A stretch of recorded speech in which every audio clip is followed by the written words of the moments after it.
welcome to no one watching right now, but for VOD purposes, welcome whoever is watching this to the Storytime Network. We were going to have an intro and ad read from Grandpa Storytime, but he's been having some medical issues recently.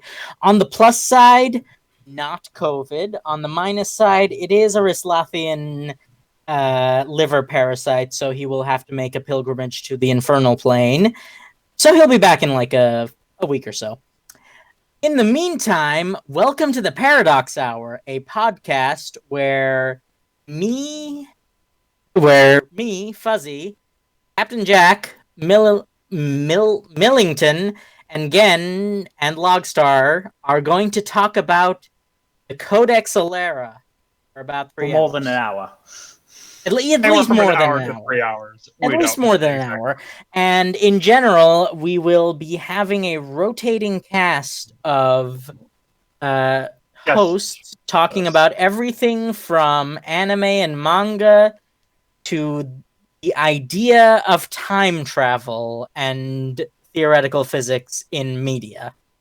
I hope you will join us for more episodes in the future, but in the meantime, Logstar, can we get the first cover on screen? And here we go. All right, book 1 of Codex Alera, which is almost certainly the weakest book of the series. Shall we first give a little blurb on what the Codex Alera is for those not necessarily in the know? Oh yes. So basically, Codex Alera was initially conceived by Jim Butcher when a fan on a forum made a challenge to him, and he said that, give me any 2 ideas and I will put them together and make them into a series. And the fan said Pokemon and the Lost Roman Legion. And that is how Codex Alera came to be.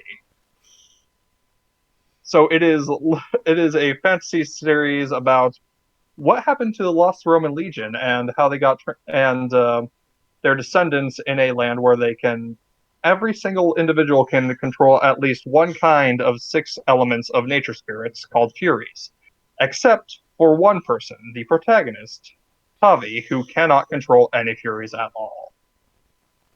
Because there's nothing more conducive to fantasy fiction than the protagonist being the weakest person on the planet.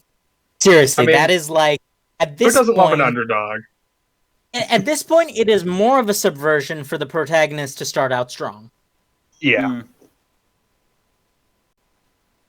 So, book 1. Before we get properly started, how about we talk about how we got introduced to the series?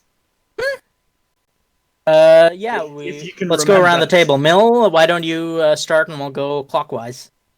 I remember very definitely how I got introduced because it was during a holiday in, I think, sort of 2007, I think, where I was on holiday in France and my dad had already introduced me to Jim Butcher's other series, The Dresden Files. Was reading, I think he was reading Captain's Fury at the time, and just showed me a line in particular that I found so hilarious that I picked it up and kept reading from then on. Do you remember the line? It was when Araris and Tavi are talking on the Slive, and Araris says, "Oh, I'm gonna be giving you sword fighting lessons," and Tavi goes, "Did you offer them to my father?" And he goes, "Yes." And he said, "No, I'll be fine." And then somebody killed him. So you're going to be drilling with me until I'm satisfied. I do love that line. We will get to that whole dynamic later. God, yeah. Again? I'm trying to find the exact moment when I decided to get the books, but it's actually you guys on this call who actually convinced me to get Codex Alera. I hadn't heard of the series until you guys had mentioned it.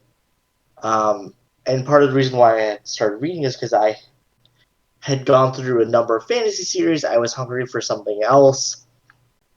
And I just was just looking for something different or interesting.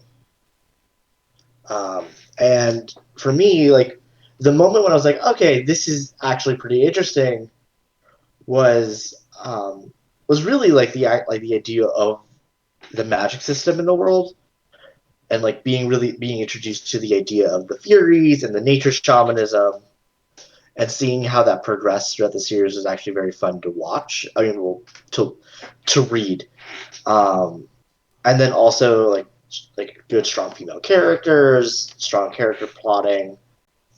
The biggest standout moment in my mind is or the moment that like really cemented the series to me is the climax of book one when Tavi is returning to the big climax moment, rejoining a lot of the other main characters, and there's like this brief moment of levity where Oh yes. Can we we'll keep get him? into that. Huh? Can we keep him? Yep. That's Yeah. the Oh one. god, I love that moment. And that's I was like, okay, all right. This is fun. This is they're not like it's not taking itself too seriously, and I appreciated that. All right. I believe it's my I turn. Oh, yeah. If we're going clockwise, but Jack, you can go first if you want. Because go ahead. my story is boring and mostly similar to Mill's in that I got hooked on the Dresden Files, and you'll never believe. Well, you probably will believe, but I got hooked on the Dresden Files because of a TV tropes binge.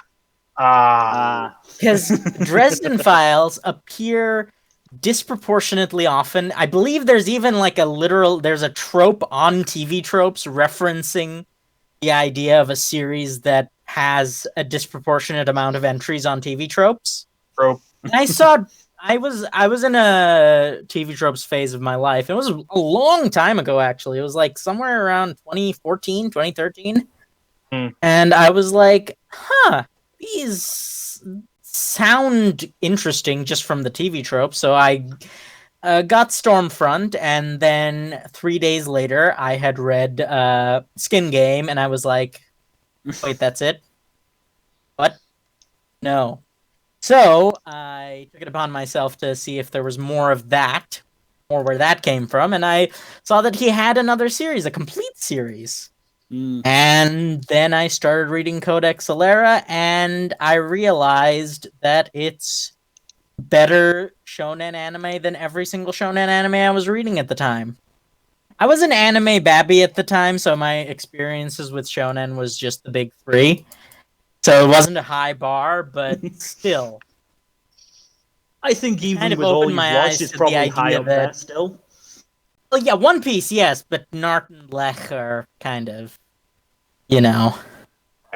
Blah, yeah. So basically, it opened my eyes. Codex Alera opened my eyes to the idea that a series that's not a visual medium can still like make me feel things and make me visualize action in a way that almost makes it feel like it's a visual medium. All right. Really opened me up to that level of flexibility that I did not have at the time, because most of the books I read at the time were much slower paced and less focused on the action. All right. So my story is actually similar to Fuzzy's. I discovered the Dresden Files first. Was really big on Jim Butcher at the time. I think I was on either Summer Night or the book after that, Death Masks, when I discovered that Jim Butcher had also done Codex Alera, and seeing as it was a completed series at the time, I was like, I should probably check this out. And I ordered the first couple books, and what sold me on the series was the climactic battle, particularly the big, awesome, not just the fight at the end, but specifically a duel, which we will mention probably. You know exactly what Thinking in curves. Thinking in Curves. That was like, Thinking in Curves. I was thinking of the other one. no, that one was what sold me on the combat, especially in this series. Mm-hmm. But yeah, I just fell in love with this series because it was a very unique fantasy series. I hadn't read a lot of fantasy books before then, so it was really eye-opening for me, just of the potential that fantasy could reach. Mm. But yeah, with all of our introductions to the series out of the way, let's dive into the meat of the first book. And it is definitely meaty. These are not short books, No, thankfully. each Oh, of no. them is like 500 odd First- pages, at least. First book is 502 pages. Yeah. Admittedly, A5 pages, but still 502 pages, and they don't get shorter after that. Nope. If First book, I nothing think, else, is they the get shortest. longer.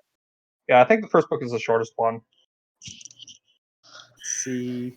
Yeah, so I don't know. Like Jesus. the first book is a whole thing, huh? It's also first- the most. It's also First like. book is- Sorry. Go, you do your thing first, again. I mean, it's very clearly the first book in terms of just like how it's written, how it's structured. Butcher is very definitely still like fleshing out the world as he's writing it. Like especially compared to later books, like the Furies are like the nature spirits, the Furies are just defined differently here. The way characters are written to an extent are different here. The first book is full of growing pains for the series, to the point where I'm like, if anyone reads it with the first book and is uncertain about it, I will always encourage them to read the second book before they make any judgment on the series. The first book is pretty easily the weakest. I'm just gonna. I need to take care of a dog issue for a moment, if you'll excuse me. That's fine. We'll just talk. Continue. I mean the first book very much reads like he was writing this just solely for the challenge, and then was suddenly starting as he was going on was suddenly starting just to think, the ideas floating. I can make something out of this. But at the Right. same time, I mean, you There look are at seeds in the first book that are for the future of the series. Too. Absolutely. Right. I mean, you get sort of when Bernard and Isana are talking after the Elements of Fury like Storm. And like- especially when Gaius comes in at the end. Oh, for sure. Oh yeah, And also no, you know from minute one that he knows what's up. and also like the entire bit in the Wax Forest, which we haven't even mentioned, right? It's like Oh god. Fuck. like Butcher, like when I say Butcher was writing it, like he was he was still figuring out the series as he was writing it. That isn't as much of a drag as it sounds, in the sense that like he planned and he plotted really well, and he was definitely dropping hints as if this was going to be the first book in many, not just one book, one like a standalone. This does not work well, but it's still, yeah. He definitely had an idea of the overall plot that he wanted to do, but as I said, he was definitely still working out the world as a whole and the power system as a whole. A lot of the character writing also feels like retroactively that like it was relatively weak. Like you get the Lord Aquitaine especially feels a bit more sinister in his introduction than he is for the rest of the series.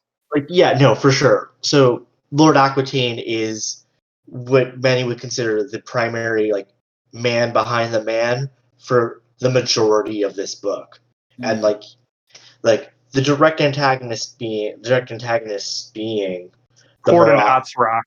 Yeah. the Marat Horde leader Atzrak, and the rogue spy Fidelius, with the dragons being Aldrich and Odiana.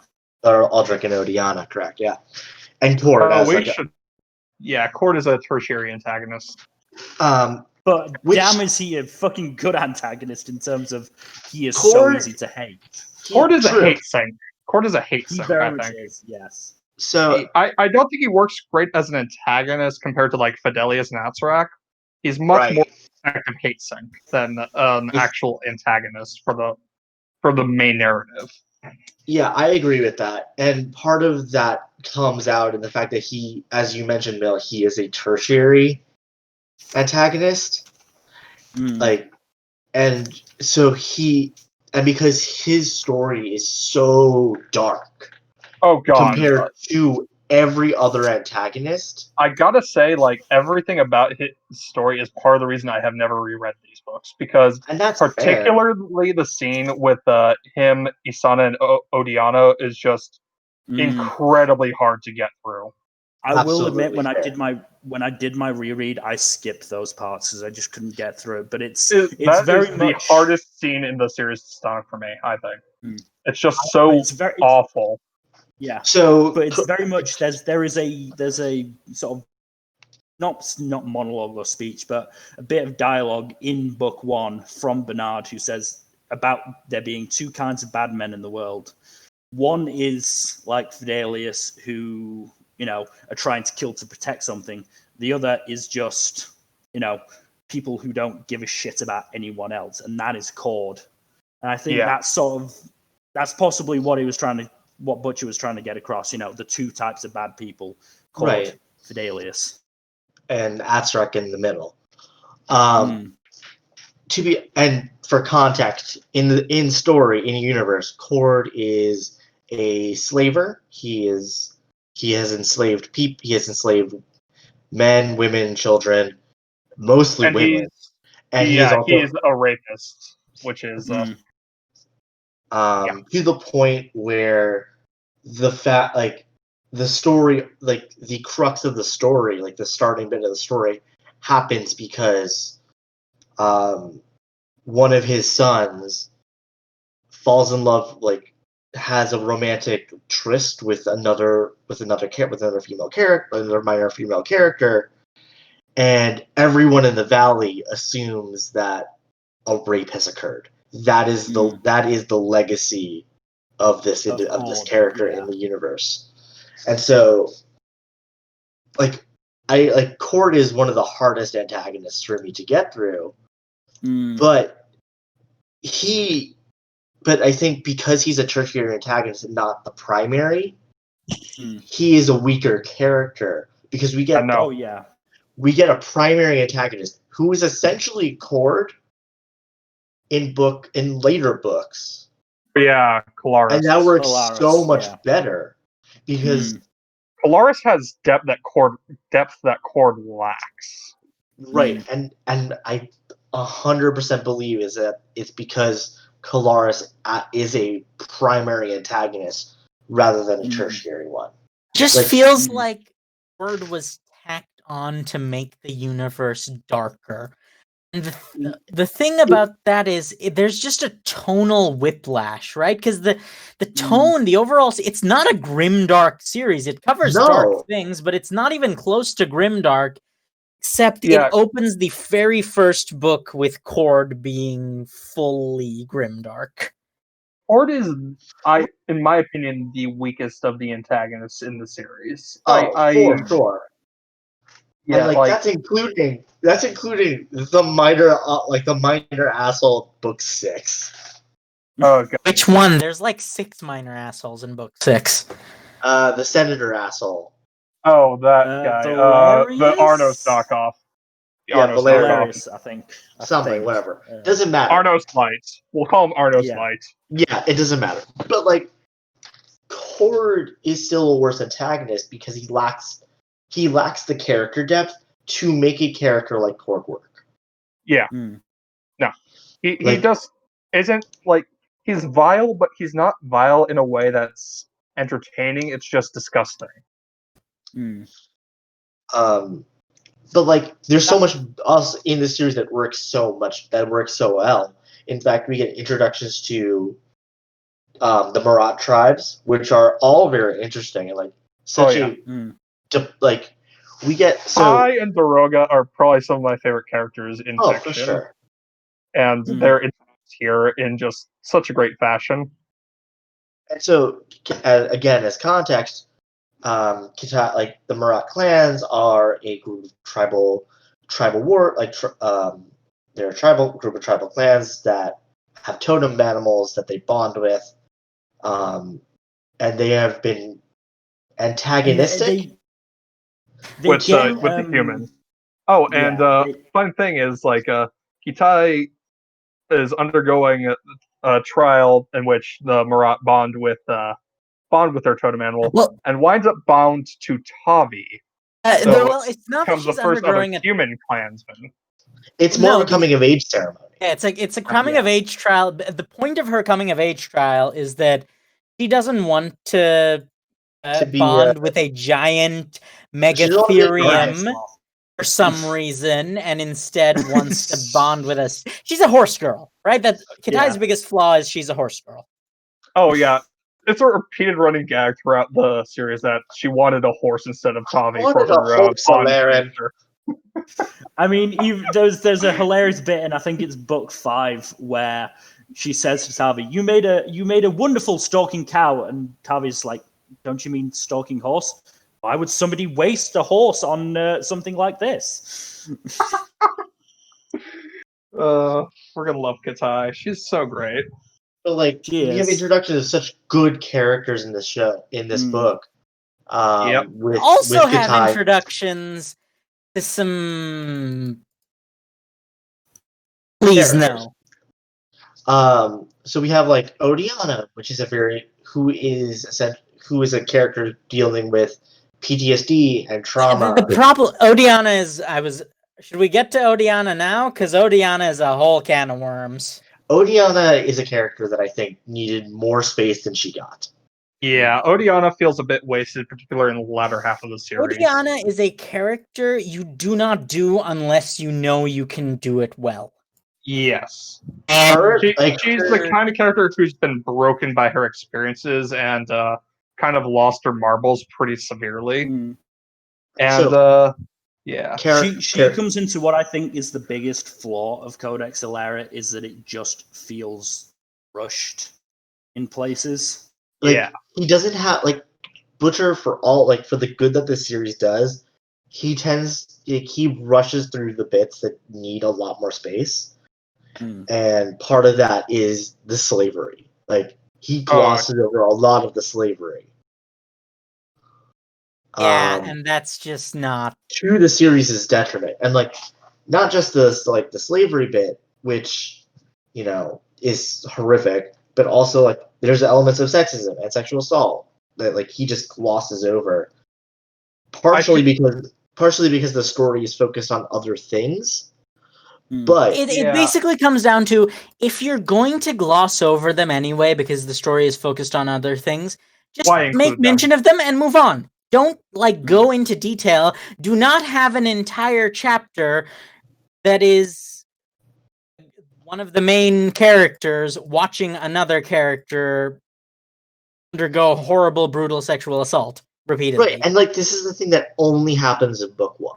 Like, book 1 is the only time this ever happens. Book 1 has a scene where Cord basically has Odiana gang raped in front of one of the narrators, Isana, and which is not good.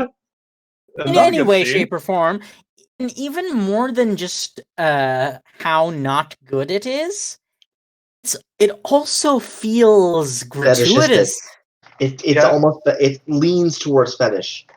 Yeah. No, and it's like there's also a lot that of particular scene is the main reason I have never reread this book. And it's perfectly understandable. And I think one of the big things that really gets me here is that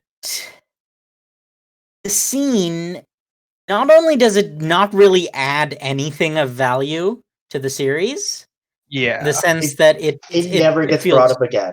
Yeah, it never gets. Not only does it never get brought up again, it also fails to do anything with the characters. It also fails to make any sort of point. Yeah. No. Already knew that Cord was terrible.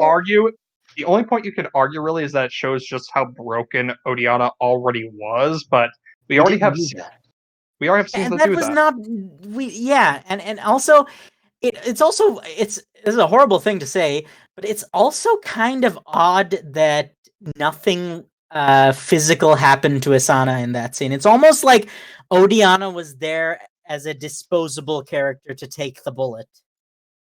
It just leaves a really bad taste in my mouth, because it's like, it's like Sana should not be lessened by this, so we'll have it happen to Odiana and she can watch, even though, like, that just feels really, really nasty to me. Ford's Overall, whole the scene thing- is just is a drag on the book as a whole.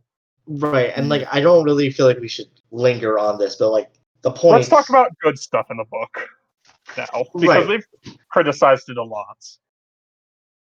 I mean, Like, there's one other thing that I do want to bring up in terms of like the boundary, the weird way that the book tends to cross a boundary sometimes, and that's when Bernard and Amara are in the prison cell in. Yeah. Garrison. Okay. No.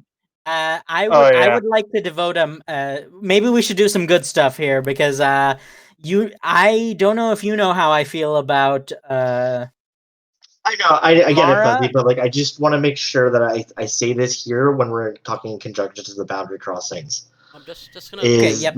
there is a scene where so the nature shaman magic, each of the elements, wood, fire, all of them, they have a primary effect which is related to their element. Like woodbenders can bend wood. Earthbenders can like manipulate the earth. Not benders, but crafters. Crafters is the term they use. Yeah, but same. Yeah, but that's I think I was gonna address that a bit later on. Is that at the end of the day, it starts with the Pokemon in mind, but really it ends as Avatar: The Last Airbender. Right. Not entirely wrong there.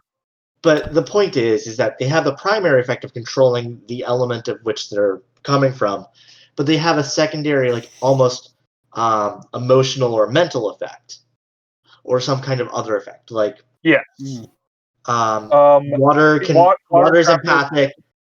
Yeah. Waters are empaths. Metal benders are They can stoic. steal themselves.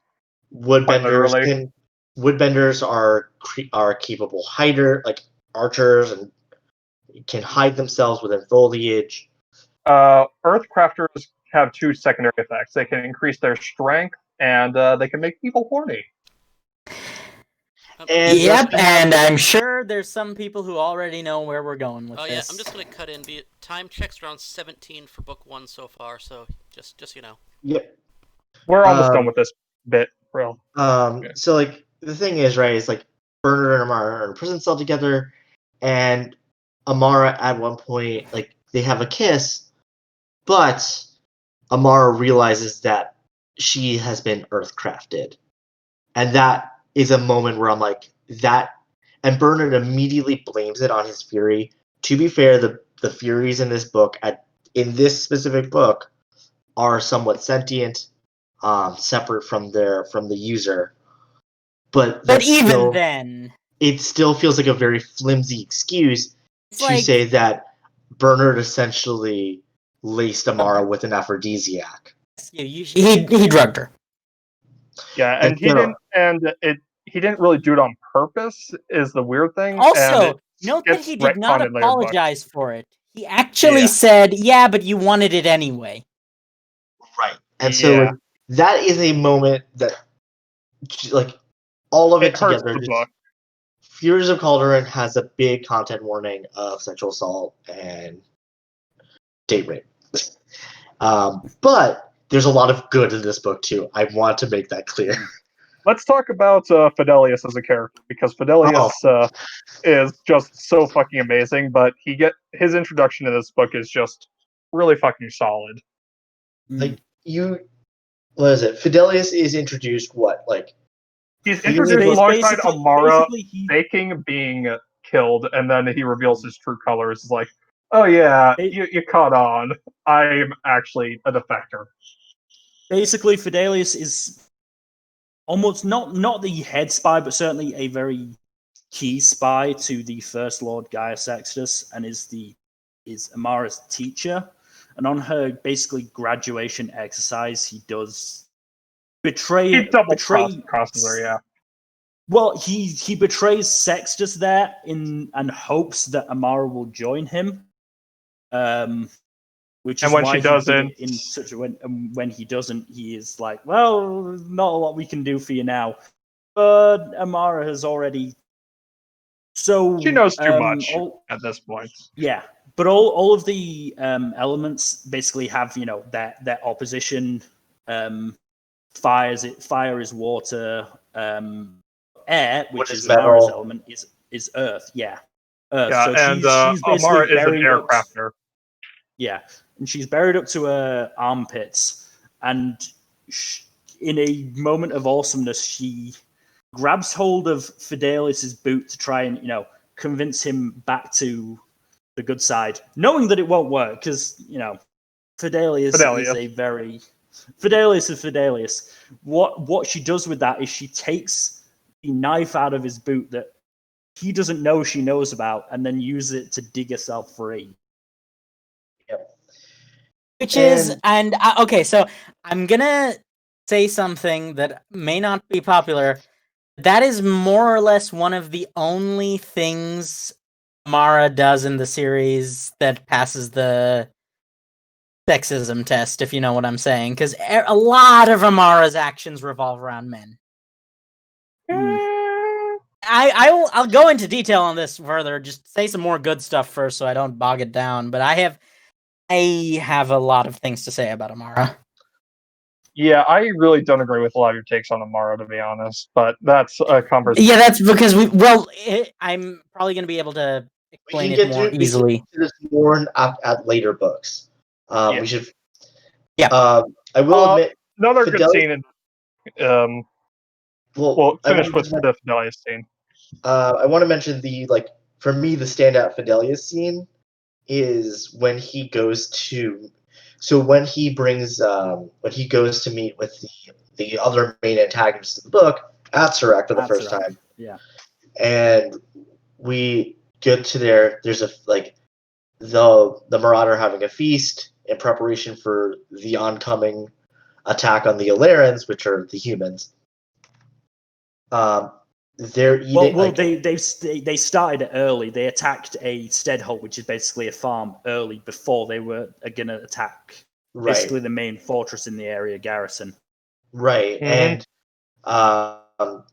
we see Atzerak eating a human being alive, and Fidelius lands, and we get a scene get his inner monologue where he's grossed out. He wants to vomit. He's tired. He's old, and he's just like, I'm too old for this shit. This is awful. His feet are in serious pain because he's been walking on them without shoes for at least a couple of hours. And he walks up, and he walks up to Atzerak and kowtows this man in front of his in the seat of his power, in front of all of his warriors, tells him to shut the fuck up and sit down and listen to Fidelius and obey, essentially. And then he also talks them by mercy killing the person Atzerak was feeding on while they were still alive. And if that isn't a perfect encapsulation of who Fidelius is as a character, from start to finish of the series, I don't know what is. Fidelius is one of the standout characters of the series, to be completely fair. I have to admit, part of my opinion on Amara may be related to how she treats Fidelius, but that's again later on. I think. But that scene is made even better because as they're flying in, Aldrich sees just how big the hold is. Aldrich, who certainly basically throughout the entire book has been rated as the best swordsman in the world. Best swordsman alive. Best swordsman alive. We'll get to that later. He's he basically sees the horde and goes, I don't think I can take this many. And Fidelius just goes, we'll make that plan B. I got this shit. The fact that neither of them bat an eye at the fact that that's Aldrich fighting his way out of an unwinnable battle against an infinite number of enemies is a viable plan B. Yeah. Oh god, plan B's in the series. But that's the these are the characters that we're dealing with. These are the antagonists are all characters at the top or near the top of the power scale. In terms of their respective fields. Not necessarily full magic, but the very least at the top of their game like within their classes. Yes. I think We should if we're probably gonna, go on to other scenes at this point I because we've. do want, yeah, yeah, I I do want want to to talk mention. about 3 other scenes. Yeah. First of all, Tavi's first meeting with Amara, which was Mm. an interesting one. It's I think it's like the first scene besides early on when he's with his aunt Isana, who is one of the other narrators, where the 2 plot lines converge: the Amara Fidelius plot and the Isana Tavi plots. And it's basically it's a pretty interesting showing of how to handle the 2 converging plot lines in a book like this with multiple narrators. But it's a brief scene, but an interesting one. Man, it's been so long. I don't remember the details of the scene. God.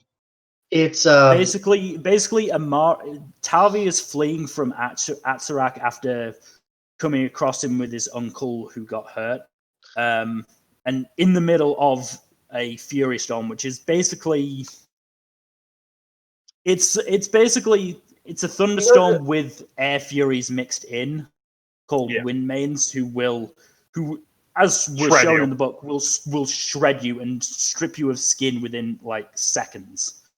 And he's running away through this, not sure whether there's a Marat on his tail. I think at that point he also had a Slive, which is a poisonous lizard, on his tail, and he hears Amara yell for help, and he goes and helps because he's Tavi, and he's an idiot like that. Tavi with no powers, mind you. Oh yeah, and yeah. The barest minimum to survive one of these storms is you have superpowers Mm. And a shitload of salts. Yeah. Yeah, for some reason that's never really explained, but the salt thing. Well, I mean, salt Is earth. of the earth, and earth counters air. Ergo, salt It is makes air. a lot more sense when you say it like that, huh? Yeah. Anyways, it's an interesting scene though because it does a good job of characterizing Tavi, and it's a good way for them to organically find a way to basically Get him on intersect the plot lines. And also get Tavi on Amara's radar, and also the characters who are behind Amara, i.e. Gaius fucking Sectus. Yep. We'll talk about him later. He is There's a lot to unpack with Gaius Sextus. Yeah, but we should get to book 2 before we do that. Yes. Let's talk about one more scene though. The climax. And after, I thought we were talking about the Wax Forest, but okay. Oh no, Wax Forest, then the climax. So the Wax Forest winds up being where Katai's growing up basically takes place. And it is a scene that does not make much sense until much later in the series. Well, basically what it is that Tavi has called Atsarak mistaken for saying that Alerans are the Marat's enemies. And so he has to fight a trial to back that up. Usually it would be against Atsarak, but Atsarak isn't there. So it should be against Daroga, who is the next most senior headman of his clan. But because Daroga is a very, very smart boy and actually doesn't want to fight the Alerans. We can say that we can tell the truth how it is. Daroga is best boy. Easily top 5. Easily top 5 characters in the series. Yeah, no, Daroga is fantastic, but he from minute 1 he doesn't want to fight the Alerans, so he sets in motion this plan to have Tavi, go through this trial and win by facing him up against his Whelp at the time, really his daughter Katai.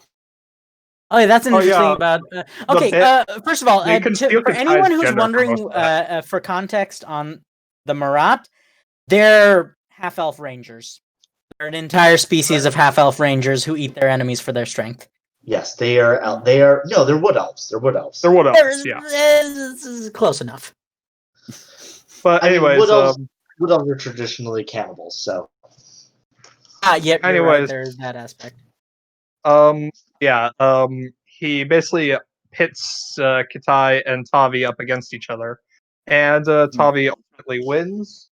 but in the process, Katai winds up bonding with him instead of an actual animal totem, like most people of her tribe do, and she is very annoyed by this for the rest of the series.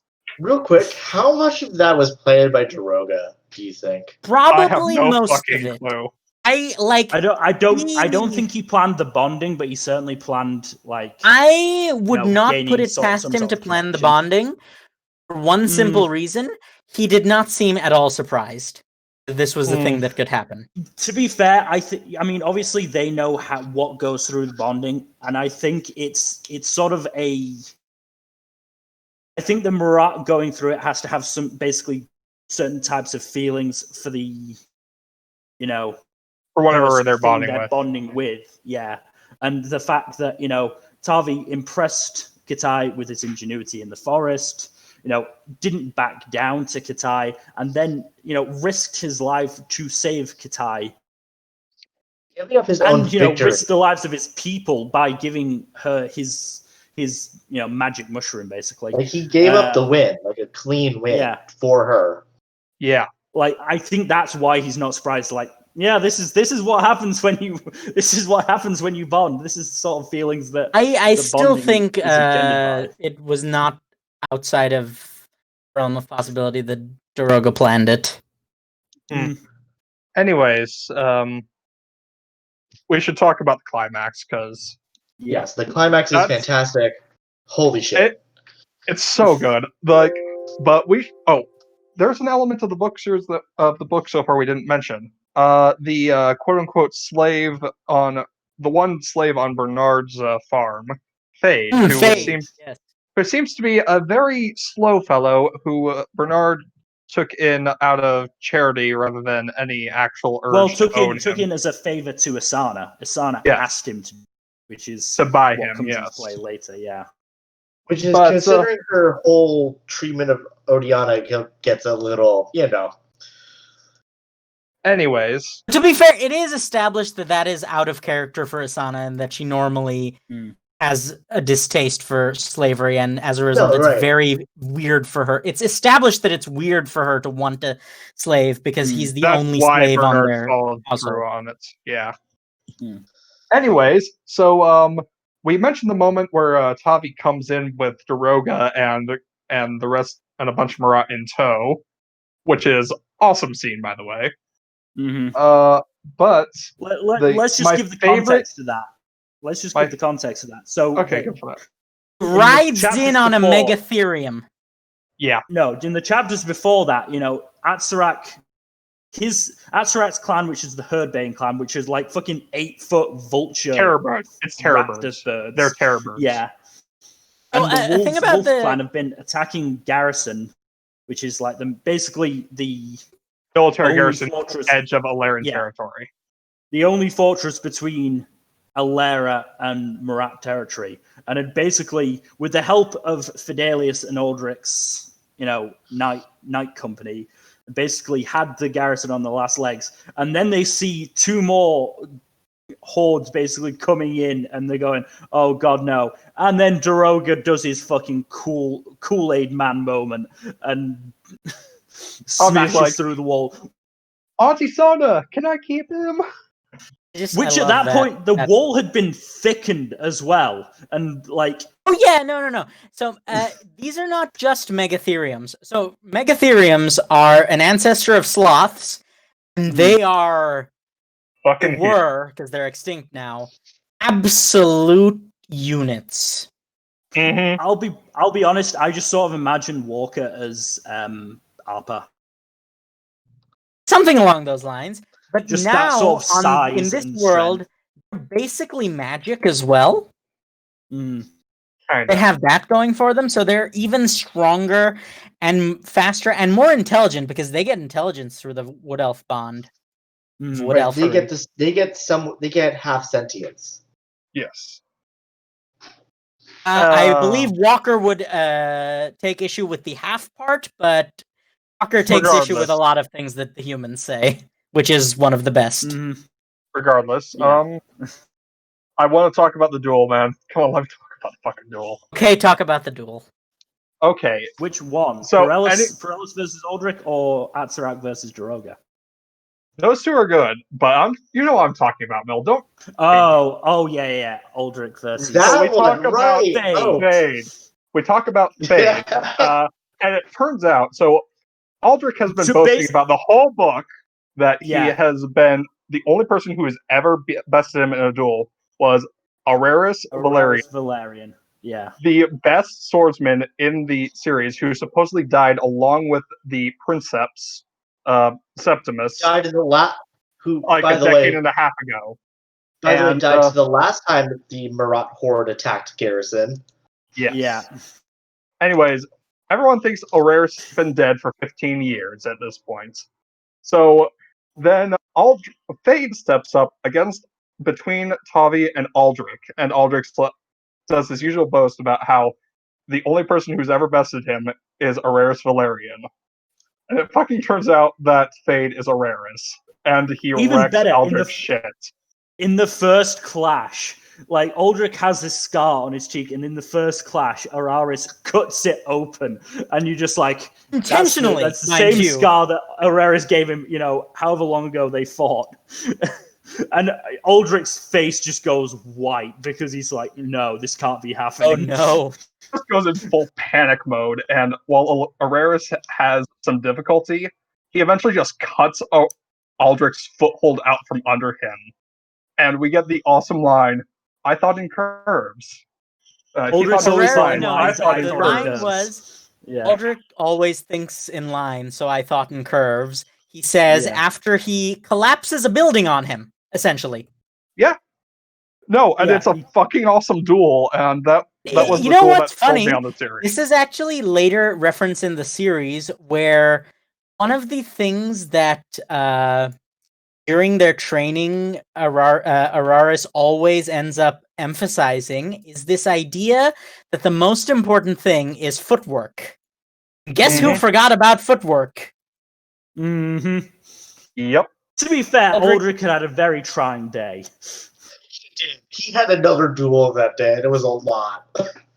Yeah. I mean, that's the thing. You see, like Perellis of the Black Blade was Garrison's basically knight commanders, and was touted as this really great swordsman. Aldrich picked him apart easily. I wouldn't barely say even a sweat. He picked him apart fairly. Well, no, Perellis already had a wound that wound up bleeding into his eyes and wound up sealing his fate against Aldrich. To be fair, at the time, Perellis, Aldrich is known as the top swordsman in the world, along with maybe 2 or 3 other named characters that we'll get to later. Yeah. But Perellis is amongst that number. And even Araris is Perellis is actually pretty damn good. Yeah. This is important to note is that Aldrich and Araris are considered greats even among the High Lords who are essentially High Lords are basically High Lords have access to all Furies. Basically, they have access most to Fury crafters fire, can only use water, one or air. two kinds. Most Fury crafters can use one or two kinds. Aldrich and Araris are only metal crafters. High Lords can use that all is 6. really why they're considered so awesome. Good. Essentially, is because these two guys who only have access to a single element can match people who have access to all 6. Which is insane. But we'll get to it at the end, but even better than people with all 6. Yeah, no, that happens as well. That's what happens when you're a specialist. It's the old specialist versus generalist thing, except it's established that most High Lords generalism does win in this universe. Typically. Well, I mean, there are only a handful of specialists that have been able to actually take down a High Lord. And also, the generalists also have a giant amount of powder. But we should move on. We should move on to book 2. Yeah. Book 2. We've been talking about this one for half an hour. An hour. So, book 2 is a bit of a departure a change of genre, and this is something you'll notice is that the books tend to do a bit of genre Shuffling, leaping, yeah. genre shuffling, because book 2 is almost a high school spy thriller. Yeah. Yeah, no, it's a spy. Tavi is a spy. Like, that is his job. Yeah, no. Okay, let's just give a short summary of the second book, which is Academ's Fury. So, following on from book 1, Tavi has been sent to the academy in the capital, which is basically, the top school, and there he is learning to be a cursor, which is the First Lord's spies. But Meanwhile, Fidelis Bernard and has Amara been. Yeah. Amara Meanwhile, still Bernard has is. been Fidelius made- was. Meanwhile, Bernard has been made Count of Cauldron, which is the area they're in, and is now basically ruling over Garrison. And Asana has been made the leader of Bernard's Steadholt, which is a big thing because that makes her a citizen and makes her the only female in the world to have gained citizenship without either being Remember, in the military this is a society. or having. No, it's being first one to be named citizen without either marrying into it, being in the military, or being born into it. Mm-hmm. Or winning the duel. Yeah, or winning a duel. So she acquired citizenship through entirely civilian means without actually taking any of the other previously established methods, which is a big deal in the setting. Also, she's the first major property holder without a husband. Yes, that too. Which is remember that this is based on the culture here is based on the Romans, and those guys were dicks. They're patriarchal. Absolutely. Patriarchal sucks. So, I and also pedophile. I'm kind of surprised, given how many of the dark elements Butcher ported over, he didn't include the pedophilia. I'm kind of glad he didn't. I'm also glad he didn't, because he would not have handled it well. No. But book 2, it almost reads like, hey, what if we took Harry Potter and made it a spy book? What if we took Harry Potter and made it a good spy book? Yes. What if we took Harry Potter and made it a good book? I knew that was going to come up. I knew it was going to come up. But we get introduced to we get Tavi 2 years after book 1, and we meet his two best friends, Aaron, ex Cursori. Three best friends. Aaron ex Academ, and Antilles Maximus. I fucking love Max so much. So let's just go through how Max was introduced. So Tavi and Aaron tried to go for breakfast, but were caught by bullies, basically. And one of the bullies is the son of a High Lord, and so he's super strong. He's essentially the Draco Malfoy. He's essentially the Draco Malfoy. Fucking Max just barrels in, bangs Calaris Brentis Minoris' head against a sheet of ice a few times, throws him away, and apologizes for not being there earlier, but he had a nightly rendezvous with a pair of twins. Yeah, speaking one of of whom was Calaris, was Brentis' fiance, apparently. Yeah. Which is hilarious. It's funny, but also is one of the things I kind of wanted to talk about is where I'm going with this? It's just there's this casualness to the objectification. Oh yeah. No, that is not fun to remember that. It's just there's a lot of scenes where women are treated as conquests or something along those lines, right? There's just this casual sexuality is not the problem. The fact that there's also a very prevalent, it's part of the society, yes, but there's also a very prevalent double standard in which men who sleep around are seen as real manly men, whereas women who sleep around are very much slut-shamed. Are they? It's kind of fucked up. And the other thing is aside from Isana and Kitai, we get essentially we get one other major female character in this book, and that's Lady Placida. We have 4, including Amara. Well, I'm saying introduced, right? So like, Oh, we yeah. get introduced to a crap ton of very strong, very interesting male characters, but Only 2 female characters get introduced that are of interest. Right. That'd be Rook and Lady Placida. And Well, like you can Gael. count Sarai, but Sarai gets off pretty quickly. Sarai is a It's a whole very, problem. very awkward because a lot of the women who have bad things happen to them are also like either slaves or sex workers or something along those lines. Yeah. Not a good look. No, but again, and like Gaello doesn't get a lot of development in this book. To be fair, or in many that's purposeful because she is right, but like Spoiler even like alert, she is Kalar's spy. right. Yeah. But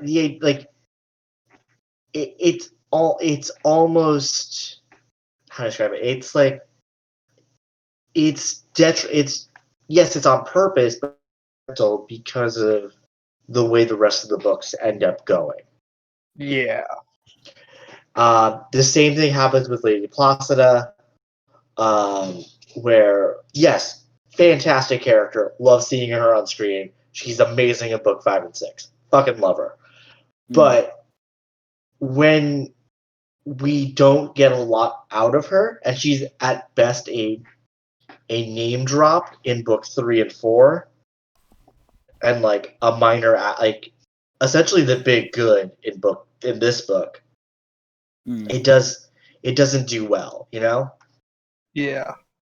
I do wish there was more female representation of like well-developed good characters in this series. The ones that do get strong development are excellent characters, but a lot of them do get kind of shafted in terms of screen time. It's still leagues better than a lot of other fantasy books, though, which is This is kind of a running issue. Unfortunate. Kind of a running issue with Jim Butcher is that even though like he has something of an excuse in Dresden Files in that it's part of it is him writing the character, but there is an uncomfortable undercurrent of casual sexism in his books, and often it's like I don't think it's intentional. I think it's just it's Jim Butcher bleeding into his right. writing. At least Harry has the excuse. Like most of the times that happens, it's because he's sexually frustrated. This is Harry's other excuse is that people who raised him were literally hundreds of years old and from the literal era of chivalry. Yeah. And also a lot of the women he deals with are supernaturally beautiful, which is and horrifying. Yeah. So, anyways, back to yes. the series. God. Yeah. But we're also introduced to the Carnum. The Carnum. Kanan. I always Kanan. I always lean towards Kanim simply because that's kind of just so the audiobook Kanan makes more sense because canines. Canes, I know, I get it. It's just, it's hard to move away from your first pronunciation of something. Yeah, and the audiobooks do say Carne. The Carnum. Oh. That's what they call them, yeah. Interesting. Oh. Yeah, okay, so yeah, that works. But they're furries. They are wolves. They are fucking 8-foot wolf men. And they operate on so furries.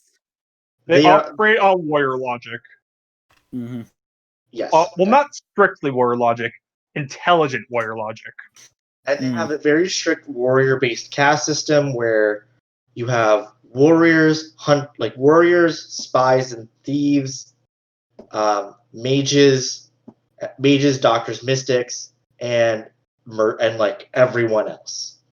And the warriors are technically actually subservient subservient to the farmers and Technically, all of them are craft- supposed to be subservient to the working class. It's it's basically an vaguely egalitarian. I don't think they have currency like within tribes.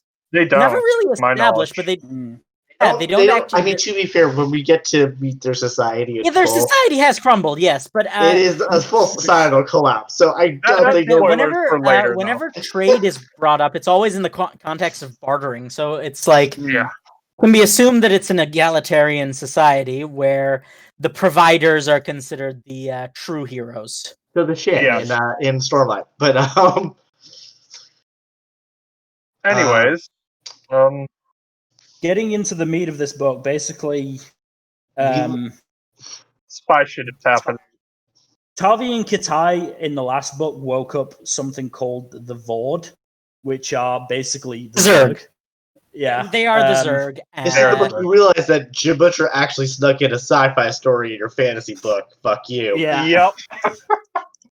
And basically, there were three queens. One was taken out by Daroga at the cost of 90% of his attack Oh force. no, one of them gets taken out in this book. This is what happens. That's Bernard and Amara's side plot with Daroga in this book. Well, that's what I'm saying. There were three queens. One got taken out by Daroga's clan at the cost of 9% of his attacking force. The second stayed in Cauldron, which Bernard and Amara go to take out with they're right, as well as Daroga. And the third goes to the capital after Tavi and technically Gatai, but mostly Tavi. Right, Yeah. and she's considered this is the prime queen. This is important. This is the very first queen. This is Queen Prime. Yeah. Yep. And Progenitor. while this is happening, Gaius Sextus, the First Lord and certainly most powerful Furycraft-wise, probably Better Dumbledore. guy in this. Better Dumbledore. Right. That's Far not a better high bar, Dumbledore. though. I know, It's but not, but I'm still going to say it. Has collapsed because he's working himself too hard because he's in his 70s and he's staying up all 80. night. I imagine him as 80. He said 80. nearly He's full 80. score, so he's. I think he's 70. I think he's He's in 70s his at this late point. 70s, Nearly yeah. 4 scores Yeah. suggests like mid 70s. So No, Mid to 4 late. score is literally 80. 4 score is actually 80, exactly. no, he's nearly 4 score. He's not actually 4 score. He's in his 70s. He's somewhere in his 70s, and he pushed himself too hard and he collapsed. Right. And so Which you get, Only leaves because the he was fate of supposed the to realm retire in and- Tavi's hands. keep in mind, Tavi is at this point 17. Yes. 17, he's essentially a high school senior learning to be a spy. And And he's he- completely like sleep deprived. And, The book makes and it- there's also this bit where Max has to take Gaius's place because there is no way in Oh, yeah. hell that So, Tommy are we could going to talk successfully about impersonate him. Max's sexual assault? Yeah. He did casually have sex with Gaius's wife while pretending to be Gaius. He didn't have sex with her, he kissed her. That's it, yeah. That's still assault. Still assault, yeah. but it's not like he basically It was to save the realm. I'm sure the cops have heard that one before.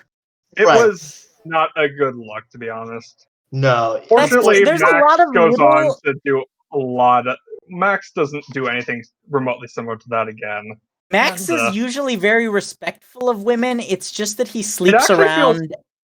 It actually feels kind of out of character in hindsight. The whole scene with him and Karya. I think it's because he like the way the story has pinned him is that he has no real way out. Yeah, And- he's kind of stuck between a rock and a hard place there. And so like the point like the reason why he does it is because he panics. Yeah. And it's just like I need to make this go away. I need to make this go away without like committing violence. And so he earthcrafts her into a stupor and overwhelms her mentally and emotionally with like lust. Yeah. So, which, long story short, is he roofies her and then sends her away. after fondling her. Those are Gaius's words, not mine. He was fondling specifically. Like, there's an implication that there was like it was not just first base, if you know what I'm saying. Yeah. Yeah, it's a whole moment, and nothing remotely like it happens ever again. But that's also because the story doesn't allow for a moment like that to happen again. Mm-hmm. And I do wonder if, because like the thing is, right, like after this book, like character like Sarai and like a character like interaction like Max and Karya doesn't happen again. You do have to wonder if someone finally told him something. Yeah, I think Butcher just book 3 is where I think he finally got his act together with the series. Yeah, book 3 is really what sets the tone for the rest of the series. Yeah, we'll get to it, but this is actually the I've only read the book 2 like once or twice compared to books 3 through 6. I've reread like 5 or 6 times a piece. So that should say something, right? I mean, God, still not an excuse. No, not an excuse, but it's like Jim Butcher at least learned from learned to write better on this. My other big gripe with Academ's Fury and essentially and also later books is the introduction of Eren as a character who is Tavi's other best friend, but doesn't get the same level of depth and characterization as Max does. Even the same little emotional relationship moments. He did, even in context of being someone who's revolves around Tavi. Even in that context, he doesn't get as much as Max. Yeah, he's included like the main character squad with Max, Katai, and Tavi, but he actually is mostly disconnected from them for good chunks of the series. Like what if Hermione was recognized as hyper competent and then utilized as such? Yeah. Also not characterized at all. But like the other thing is Eren is essentially like if Tavi is the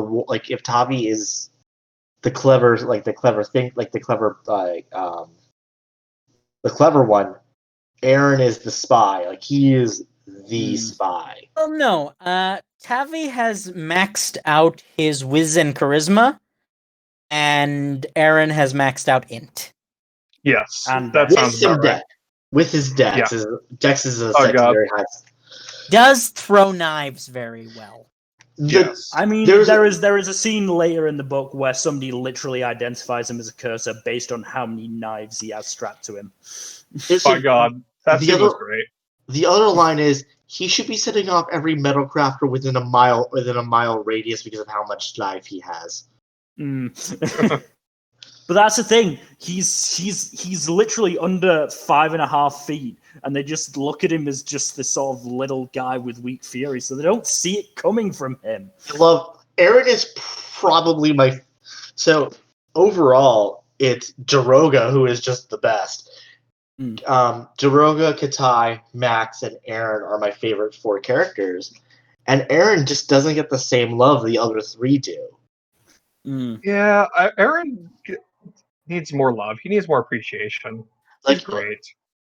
We needed more of this character, and he is a subtle character. We'll get to it later, but sometimes the subtlety can be hard to follow with Butcher. I don't think he's very good at writing subtle character. I mean, considering the fact that his landmark work is Gandalf on an IV of crack and Red Bull. Harry blows shit up as the first response, Dresden. Who literally says "fuck subtle" at one point. Right. In response to the quote that wizards are subtle and quick to anger. It's let's drop the subtle part. But I don't know, Eren is the character who I wish had more to him. He's fantastic as he is, but he needed more to make him work. Make him he works, and the biggest thing is that he missed out on the boys' night out but that was the army.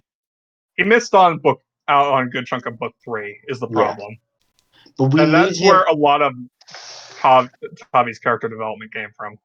Yeah, and also he never has a conversation with Max.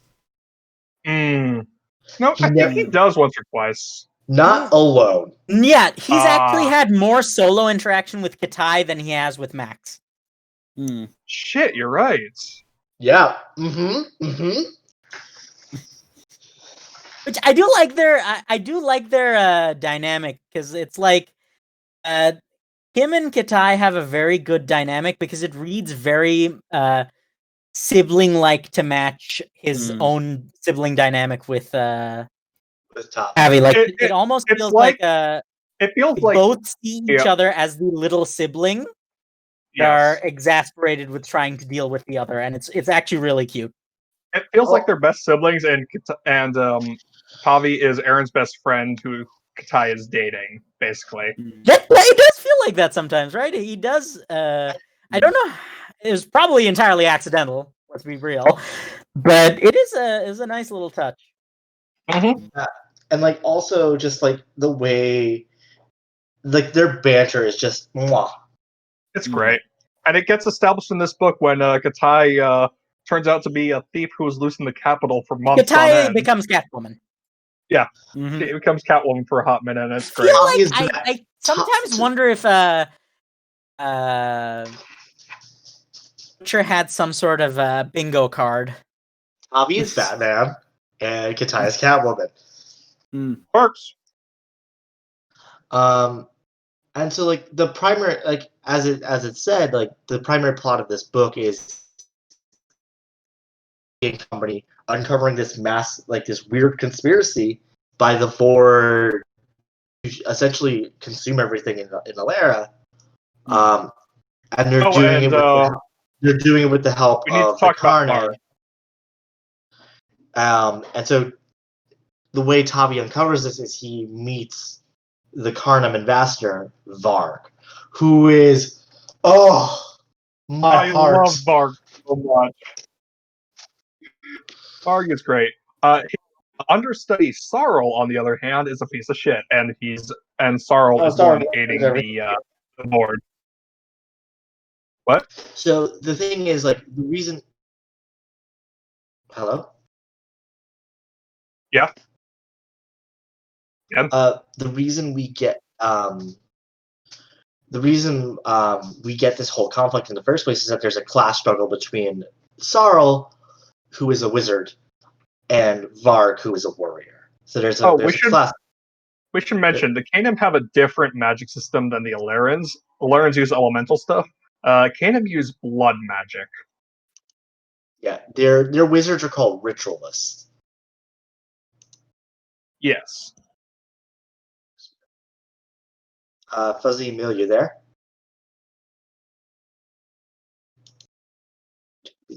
Fuzzy Emil. I think we lost them. I think we lost everybody.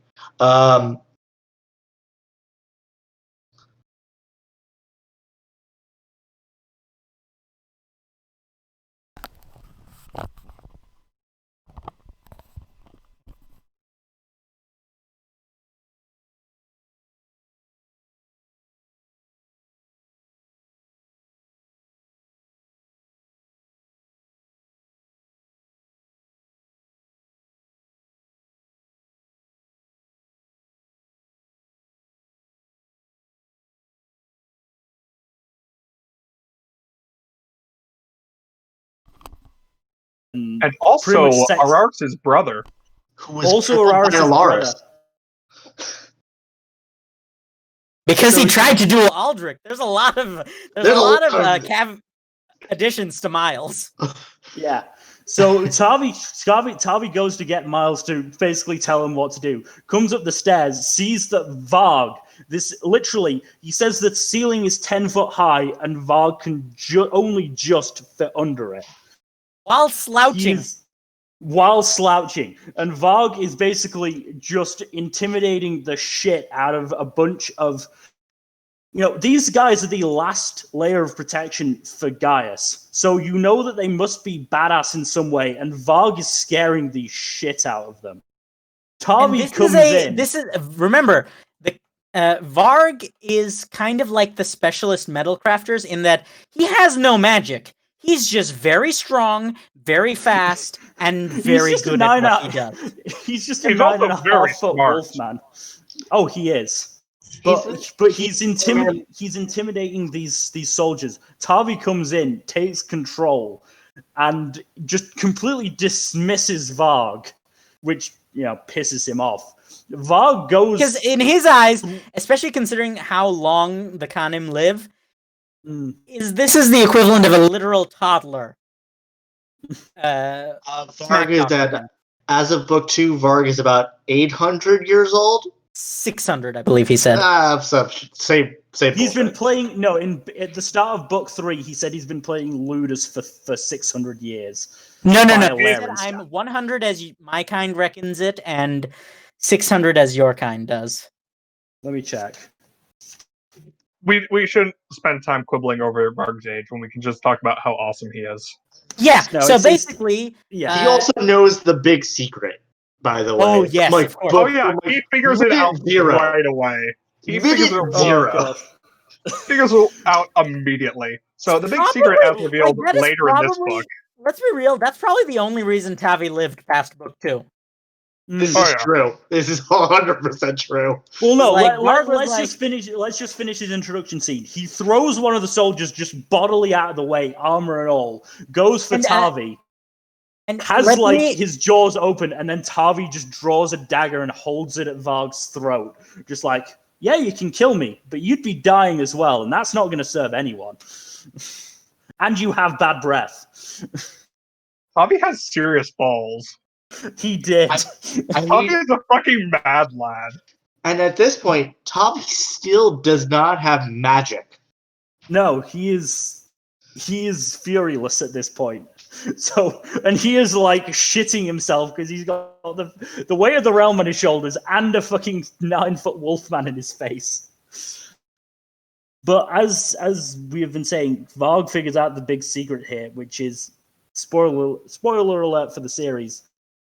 Tavi is also known as Gaius Octavian, Sextus's grandson, Septimus's son, and therefore, heir to the realm. Oh, so yeah, Isana isn't actually Tavi's aunt. She's his mother. Yes. But Tavi is basically pulling rank and as a bluff, but Varg, smelling that he is related to Sextus, goes, yeah, this plays out. Yeah, this guy's important. This all checks out. Especially considering the fact that he is very familiar with Sextus's bloodline, since he's been the ambassador for God knows how long. So it's entirely possible he was ambassador to like several generations of Tavi's family. He probably met all of Gaius's, like, the current Gaius line. Yeah. Probably, yeah, considering the fact... Oh, yeah, that's something we should mention. The current First Lord isn't actually the 6th Gaius. The thing is, every time a side family comes into power because someone died heirless... they reset the counting. They reset the count. They reset the counter at 1, basically. So... It's entirely possible that Varg has been around since, like, this line's Gaius Primus. It's possible he's older than that, considering the fact that while Fury Crafting does make you live longer overall, it doesn't give you that long a life. I would say they reach near the end of his life. Yeah. They max out at around 100. Maybe at most. Remember, Gaius would have lived longer if not for... Oh, yeah. I mean, he would have we will mention later. I mean, they say he would have had at least 10. He would have had about 10 more years. Which, yeah, so like let's call it 90 to 100. But sounds about right. But just to keep talking about Varg's badassery. So the Vord's main sort of gimmick in this book is that they basically take over people's bodies, and not only that, they make them stronger and quicker than essentially they're removing our natural limiters. Yeah, That's and the thing, right? They later in basically the book, zombify people. later in the book, it is said that in an alley, two Khanim were fighting. One of them and only one of them walked away and was certainly Ambassador Varg. So he He 1v1 to zombie Kanan. yeah. So And yeah, later on, he's we not get the just feeling a that- badass. yeah. He's a badass among his own people. His species Oh, absolutely, yeah. is a group of badasses, and they think he's like scary. And, Oh yeah, like, Which is why he is a peer to Tavi, because eventually that becomes the same thing. I mean, Varg is essentially President Badass. Yeah. He is Um, more or less the leader of his tribe. Yes. Well, he's Not he's more or hunt- less, he is the leader of this He tribe. is No, Hunt Master. he leaves it to Yeah. his son when he's on away from home. yes. Who we will Speaking get of to his in son, the next book. we Um, are actually running out of stuff to talk about with this book. yeah, Uh, we can just- I kind I of want will to jump. say- We're running out of time, so I I kind of also want to need jump over to. to book I three. I need to think get. we I should have an make hour. this a two-parter. Probably. Let's Yes. just cover the next book, and then we can cover the Yeah. other three in the next episode. Sounds Yeah. good to me.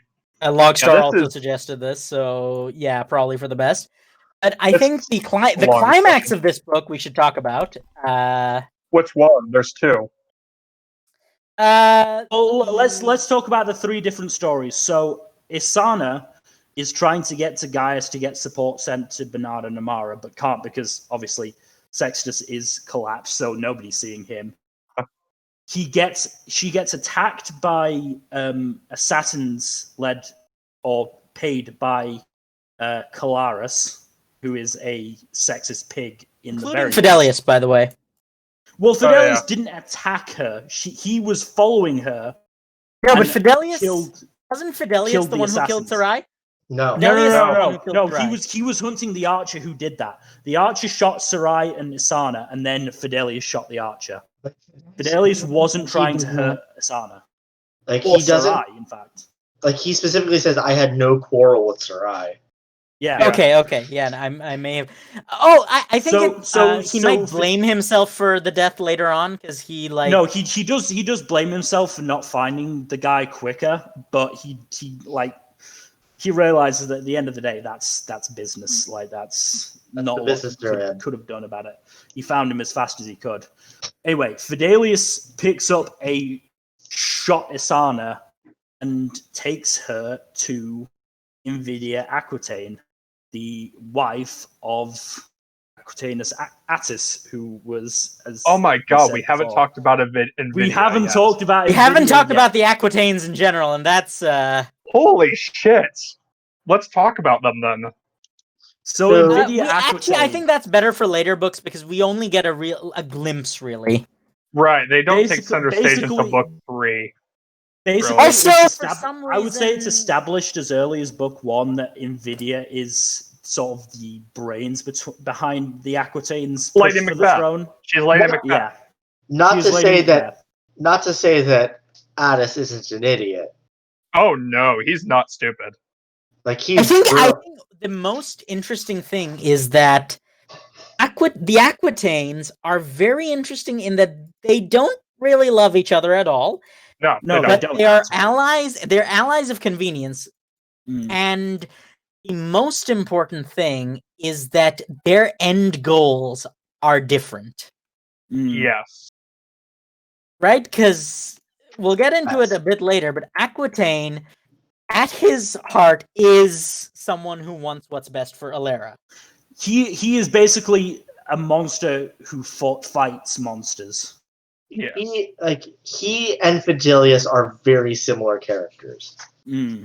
Which makes Fidelius working for him make all the more sense. A lot of Mm. sense that Fidelius would choose to work for But him because Nvidia is your classic politician who wants power at any cost. Basically. Oh, and she's a chronic backstabber too, which is always fun. yeah, and 100% self-interested.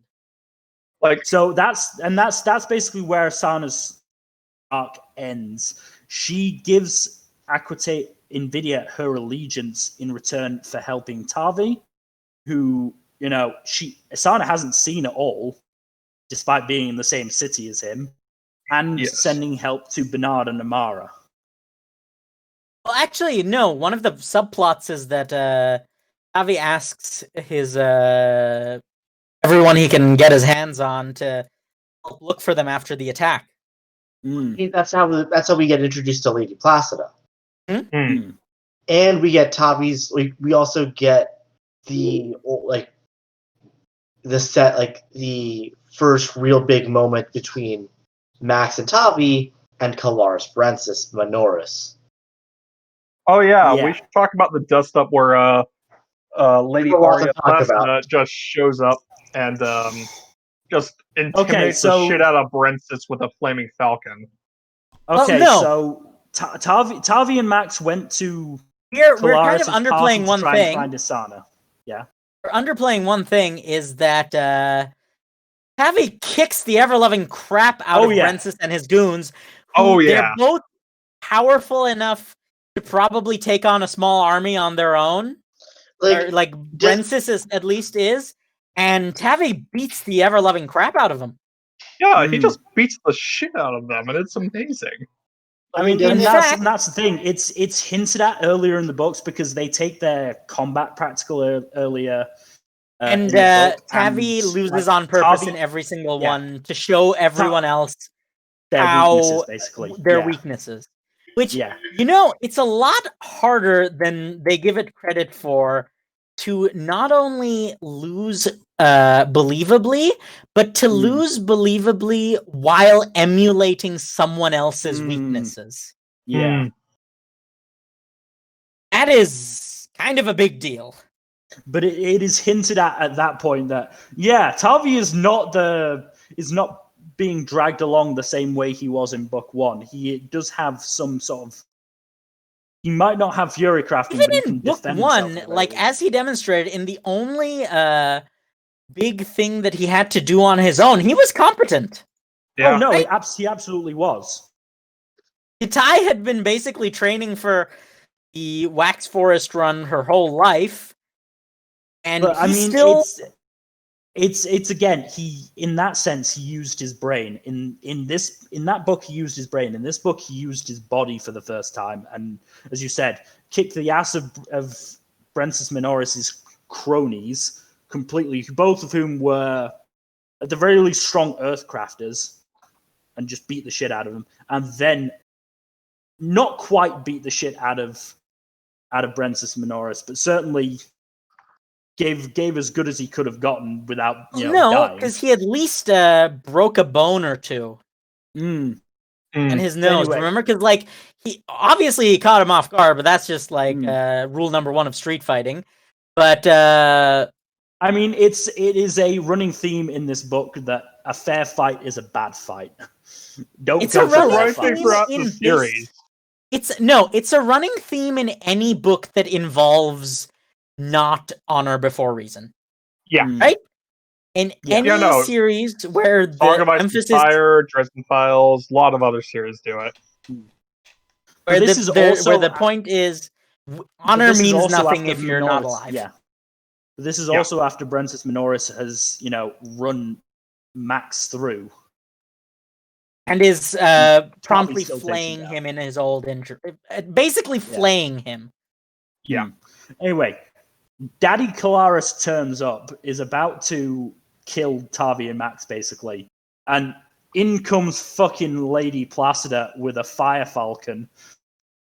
And as you said, just verbally slaps the shit out of Calaris Also, until he backs off. Very, very neatly gets Tavi out of the line of fire by subtly threatening to spread around the fact that the reason Minoris is so injured that he can barely stay coherent isn't the son of a High Lord. Isn't the bastard son of a High Lord. It's the Furulous Freak, as they call Who him. he had been bullying the whole book. Yeah. So it's like, So basically, she made Kalar choose between revenge and losing face. Yeah. Which to the nobles is a lot more important. Mm. Mm-hmm.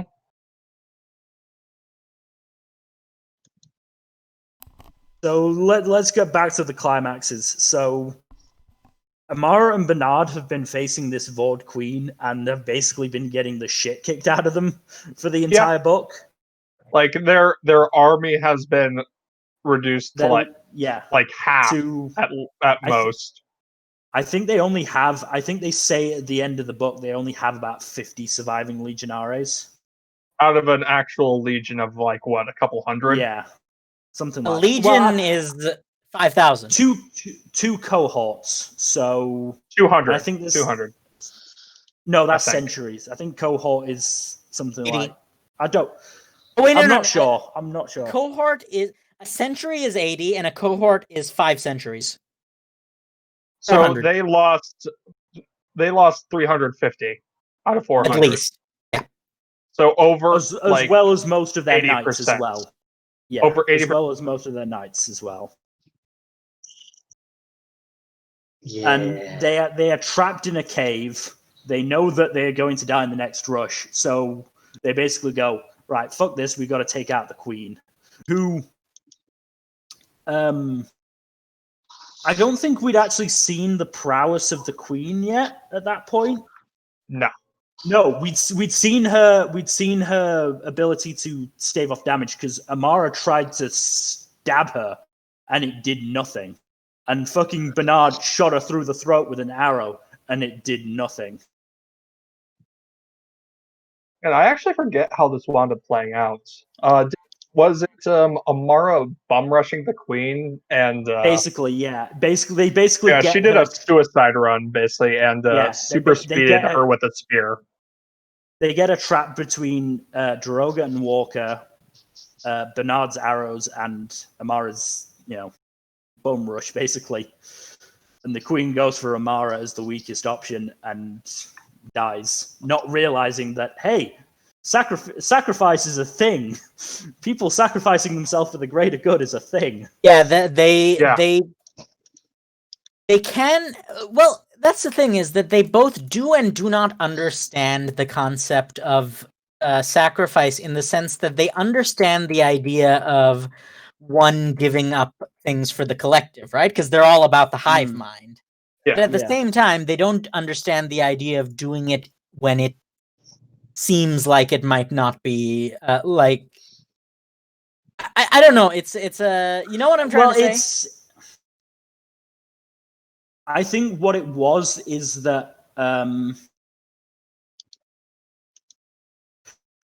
queen saw, the army she was facing as, the whole, and she didn't understand the idea of sacrificing this whole just for a victory that wasn't even really a victory. Yes, they killed the queen, but they didn't kill, or they didn't get rid of the They Taken. killed a and queen, which is they killed point, I a guess. queen, and they still would have died to the Taken anyway. Like unless So, like, I think it's that sense. Like, I'm not sure. It's sort of weird, and yeah, I'm not entirely sure, but I think it is just the idea of sacrificing the entire army. Yes, sacrifices they're fine with sacrifice as long as the queens remain. But yeah. So, let's talk about the other one then. Okay, so important one. So for the last few while, Saul has been working with the Prime Vord Queen, and the Prime Vord Queen has been taking and subjugating Karnim, and they attack Gaius's meditation chamber, which is down a bunch of stairs, and they tear through all the guards on duty there, except for Miles. And then Miles Miles, Tavi, Kitai, Maestro Killian, who is basically the head spy, and Max, who is watercrafting as Gaius at the time. And they hot gates him. Yeah, They pull some 300 Thermopylae shit. Mm-hmm. To be fair, they were in as good a position as they could have been in that sense, because they couldn't. Oh yeah. Once they were on the stairs, they couldn't get surrounded, basically. But really, what saves them is the fact that Tavi gives a "what the hell" hero speech to Fade, who doesn't want to fight because he knows that Miles will recognize him and try and kill him, or so he thinks. Yeah, no, Araris is in a To be funk the fair, whole time. he's kind of right in that he would have killed him if not for. Oh yeah, in any other situation, Miles says, "I would have killed him."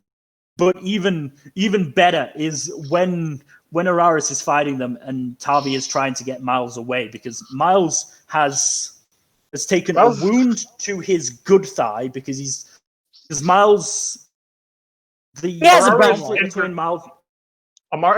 Araris injured Miles so that he wouldn't have to do Aldrich, and Araris could take his place.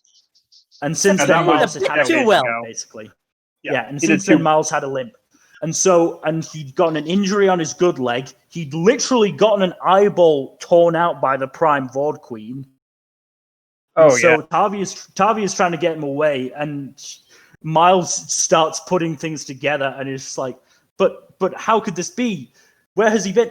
He was on your stead hole. And then just looks at Tavi, just like, oh my god, I know who you are now. There's a lot of these. Oh dear god. Making him roughly the third person to piece together who Tavi is. After It's kind. It gets to the point where Tommy's just like, who the fuck? Who also didn't know? Who?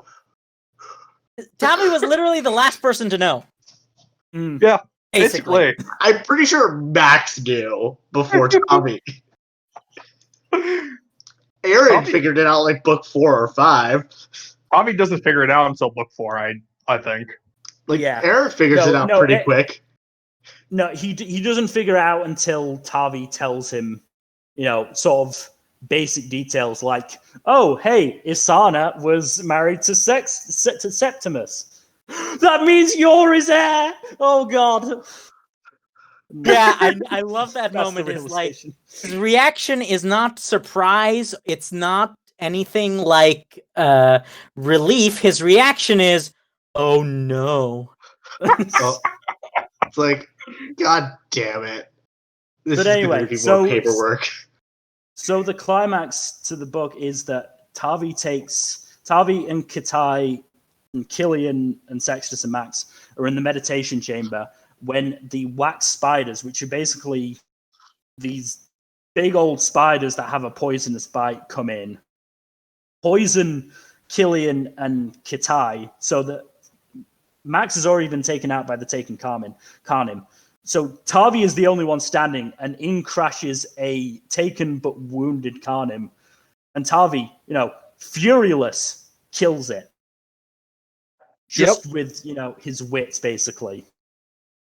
And the power of physics, Mm. which comes into play later in the series, believe me. It comes into play in the next fucking book.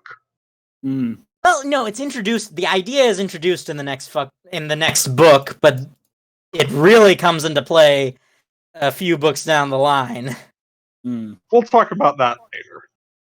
Yeah. Probably next week, because we will not have time. I don't even know if we're going to have time for the third book at the rate we're going. We're almost Well, done. I just want to say, I'm kind of dying, but continue. I just want to say a couple of things, which is about Daroga. And just the fact that he's just so fucking great. Like, Walker is a fucking Vord killing machine. And like there are a couple of bits, like he's talking to Amara about his late wife and says, oh, I ate some soup that I found and praised it to the skies as the best soup any woman had ever made for a man. His wife had not made it. Oh, wow. That His was a wife's funny sister- moment, yes. His wife's sister had made it, and he had to sleep outside her tent for several days asking for forgiveness. But the other one is when he's telling the story of what Tavi and Katai did in the Wax Forest. And he goes, maybe you haven't noticed. Tavi does things big. How so? You saw how the Keepers see the heat of a body and how they respond to damage on the Croach, so he set it on fire. Bernard, Tavi set the Wax Forest on fire? Left out that part, did he? Yes, he did. Yes, he did. Yes, he did.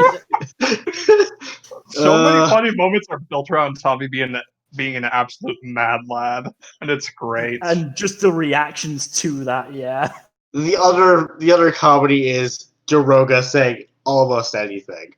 Oh no, Yeah, he's more just, or less is like Daroga is, and or Katai saying funny stuff. Daroga like- is basically the personification of you don't talk a lot, but when you do, You say a lot of shit.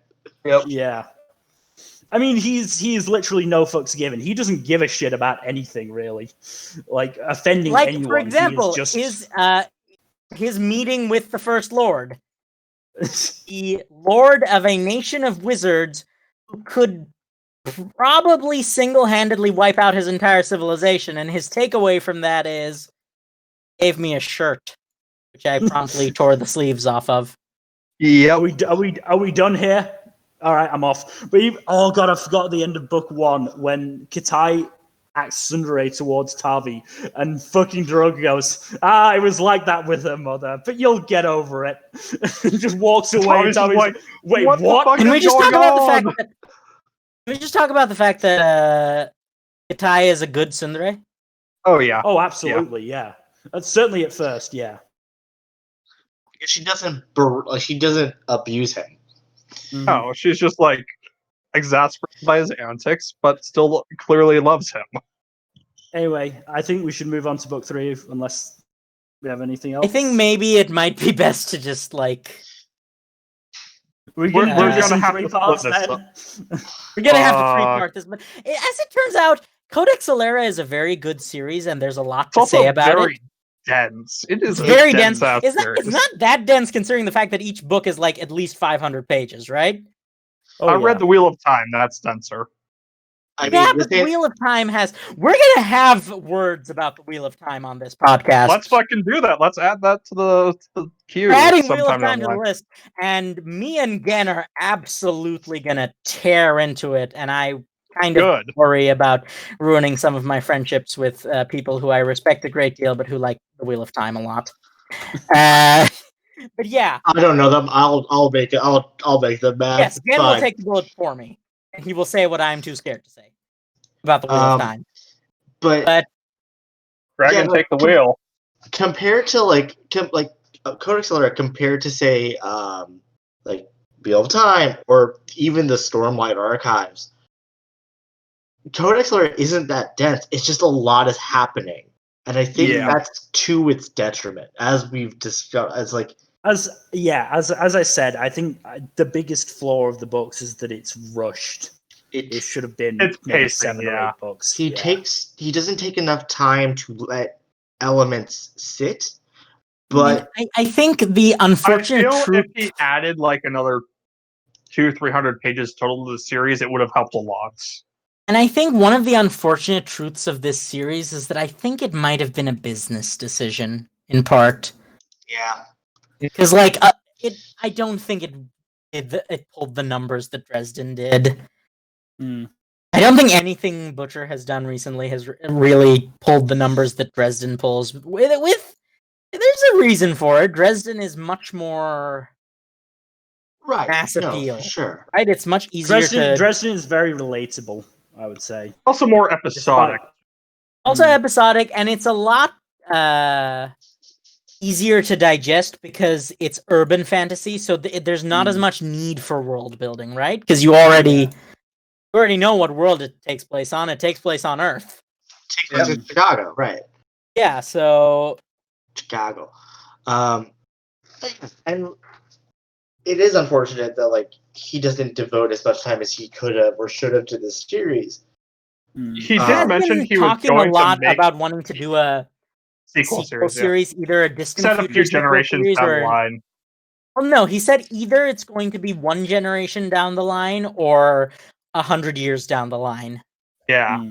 Like, it's either going to be the main characters are A basically next gen take sequel. Yeah. the mentors, or the main characters have all died and the only ones who are left are the Except for Varg, who will still except be Varg, around. because Varg spoilers, Specifically which- Varg. specifically Varg, because Varg is a High Lord now, and also he has a lot of merit for Oh a god. session system that Yes, is he put in does. place. So, you know, But that's a discussion for a later podcast. That's a discussion for for a the last later book. book, but let's just Yeah. say the Kanim are going to go from already terrifyingly strong to just they're basically the only reason the other races get to survive is because they're nice about it. Hmm. Let's be real, right? Because, like, Between the ice, yes? like between the Iceman, the Karna, and the Marat, there's literally no reason for the Alera to exist. Yeah, after the events of the final book, the only reason they exist is Well, because the mercy. other races are not Mhm. human and as a result less dickish overall. Hmm. Like, it is a point is made that the humans are the most dickish species on the planet, but it's because they wouldn't have survived if they weren't. Yeah, Hmm. basically they gotta be ruthless. They had Had to be to sharp. they had to abandon all thoughts of morality and basic decency simply because that was the only way they could have survived. Well, if we're going to stop at book 2, then we can go into something that we didn't mention, which is Tavi and Kitai breaking into the highest security prison. Oh my yes. god. I And fucking the love irony that bit. is not irony, this is very much an Intentional. intentional thing, is that they do it without Furies because that is the one thing that they didn't account for. Yeah. Fearless They people doing accounted it. for Mhm. every method of Fury crafting that could have broken into the prison. They Keep in didn't mind, account for a single method of, like, Mundanity. Keep in Yeah. mind, this prison is built to contain not just like the worst criminals. It's built to contain High Lord. human First gods. Lords, even. Yeah. I'm pretty sure it's contained a First Lord, or at least His something mistress. No, it contained a First Lord's mistress. Yeah. Like Max is. oh yeah, Max is that's why it started. Yeah, Max was kept in a cell that was made for a certain woman who the First Lord personally interrogated 3 times a week for several hours. Like God damn it. 40 years. But yeah, times for, a week for for 40 several years. decades. Not miss a single This session. is your way to have an affair. Jesus Christ. Yeah, it just seems overly complex. I mean, given how the High Lords and such work in the society, they seem to have a complexity addiction sometimes. They do, don't they? They are very obsessed with the idea of being smart, even when what they do is, like, being smart is dumber than just doing things the simple way. Yeah. That's kind of why I love Sirius. He's the best. Who? Oh, Lord Sirius. Oh, Lord yes. Sirius. Yeah. That whole family is I've great. Oh yeah, no, that entire family is great. But I've just remembered one of the very last scenes, which is Fidelius is in the Aquitaine house in the capital. Oh, also, we have not talked about the fact that apparently Fidelius and Nvidia are banging. Nvidia are fucking. Oh, yeah, they're fucking. They're fucking. They're fucking real hard. Oh yeah. I mean, we know that both Addis and Nvidia are having affairs independent of each other because they both kind of hate each other. Yeah, Also, Addis is banging the First Lord's wife, who in a loveless second wife, who is like 400 years younger than him because She's in her yeah. late 20s or something. Also, Yeah, late that's 20s, that's another really unfortunate part is that Gaius did in fact bang the child. Because, like, he refers to her as a child multiple times, and she certainly acts like it. And she is a third of his age, so yeah. Yeah, so it's just like there's a lot of like casual instances of that sort of thing that just really rub me the wrong way. Yeah, and like we've said before, book 2 is the last book where it's actually like a serious, uncomfortable. This kind of stuff is a serious, uncomfortable problem. No, there's a few moments in later books as well, though it's certainly less But it's intense. primarily from It's not nearly villains. Yeah, it's Yeah, but primarily from villains. That's the thing, is that the idea that just bad things it's kind of a. We can talk about that in the subsequent episodes. Yes, Anyway, but man, this turned into a whole long ass thing. Mm. We were Look, expecting to spend 15 to 30 minutes on each book, and we spent like an hour on each. I had a feeling that we would never. I also had a feeling, because bear in mind, the four of us, whether together or in like individual little groups, have talked about individual arcs in One Piece for over 3 hours at a time. You're not wrong. So And get ready for One Piece podcasts that are this length, but solely situated on a single arc. Oh yeah, I'm pretty sure there's gonna be moments where we talk about a single chapter for excess of half an hour. Yeah, I kind Probably, of expect to see all of that. I mean, when I gave the time warning on the first one, when it kept going, it was like, yeah, I'm just gonna go directly to you guys to do a several part episode from here. No more time warnings. Yeah. That was a good call. Smart. You know what? I feel like you should be the one to make those calls, because you're kind of the supervisor, right? Well, there is supervisory stuff to do after this, but that's not an issue for here, right? Yeah. We'll talk about that after stream. But I think this is as good a place, unless we have any final. Well, as I said, I wanted to talk about that final scene, which is, again, it's about Sextus. So, Fidelius and Invidia in the Aquitaine household in the capital. Fidelius says that he left a particular waterproof cloak of his that would be good to wear in areas like Kalar. He left Which is it where in he's his, going. He left it in his room back in the Citadel, back when he betrayed Gaius. And the dresser, not the cloak, is in his dresser in the Aquitaine household, which means that Gaius brought it there and knows that Fidelius is working with Aquitaine, which, to be fair, he knew from last book anyway. But B, he just walked into fucking the Aquitaine household and No one realized it. Again, this is a reminder.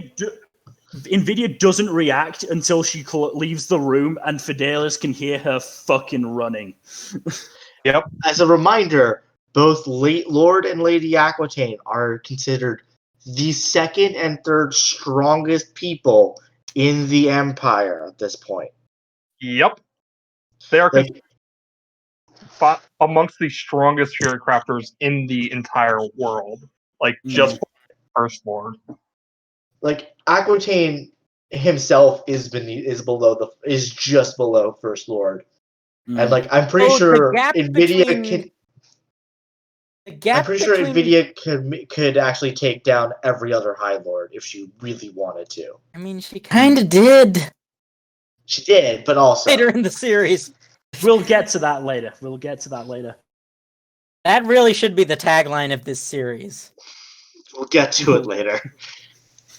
Because let's be real here. There's too much for us to talk about. We are never going to get through all of it. No. Imagine us Certainly trying not to this do. week. Okay, imagine us trying to do the Stormlight Archive. We're We going to will go be. one book at a time. We're going to have to go one book at a time. I Oh, don't absolutely. think we can manage one book per episode. I think we're going to need at least 2 episodes per book.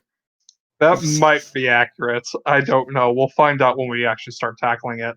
Well, we'll get to that later. We'll burn We that should bridge start when we using- get to it. We should start using that in a conversation just to establish that it's our thing. Yeah. But yeah, like, I don't know, like, that whole scene was just so good. So good. Yeah.